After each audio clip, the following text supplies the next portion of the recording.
Hello mga kaidiyas, meron tayong repair ngayon. Itong welding machine kong laging nasusunog yung switch nya, oh. Kailang palit na ako. Ayan. Dito pa naman sa amin pag nag-request kang tagal bago makarating yung request mo. Ito sa supply ito, mula dito sa mula sa supply. Ito naman ang papunta naman sa output. Laging nasusunog ang switch sa sobrang init, lalo na pag nagpo-full weld. Ito naman is para sa ano niya, sa kanyang blower. Yan. So meron akong idea mga kaidiyas. Ito ang ating ilalagay. Naganap ako ng circuit breaker na sira sa mga generator ko rito, nakatambak lang. Yan. So ang mangyayari, kakabit natin to sa gilid dito, ganyan. I-welding din natin yan. Maglilinya na lang tayo papunta rito, 4 na linya. So salamat, samahan nyo po ako sa pagre-repair nito. Mamaya ipapakita ko sa inyo ang outcome kung okay ba o hindi.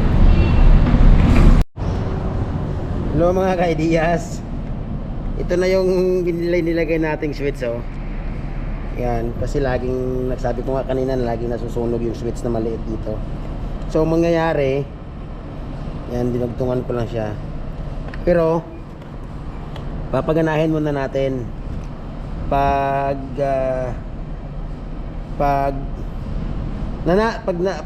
gumana siya, ang mangyayari, i-welding natin yan dito, paganyan siya, o kaya paganyan man lang.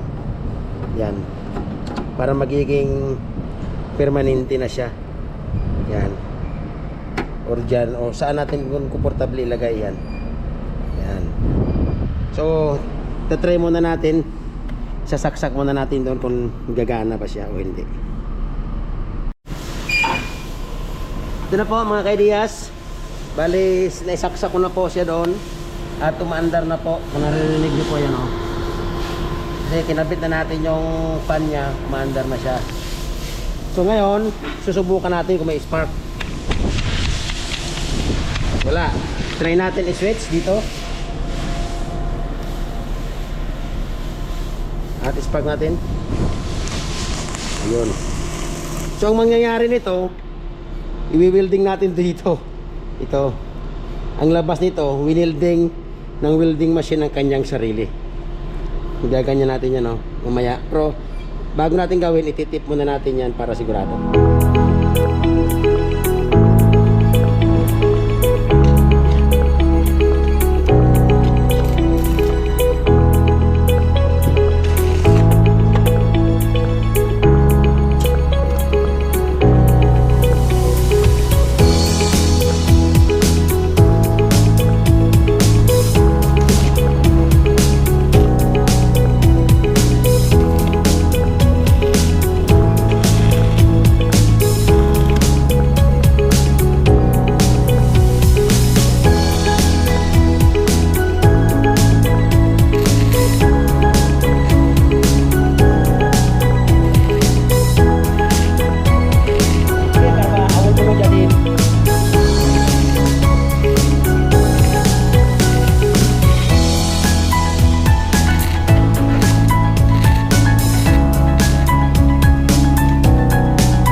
Yan na po mga kaidiyas.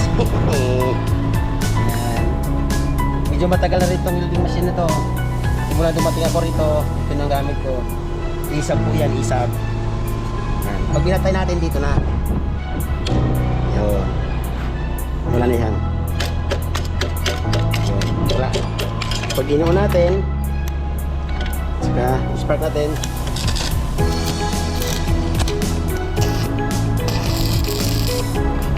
Off natin. Yan. On ulit. I-off natin ulit. Yan, wala. So ito na siya. Hindi na tayo maglalagay dito ng switch. Ito na yung pinaka-switch natin. God bless!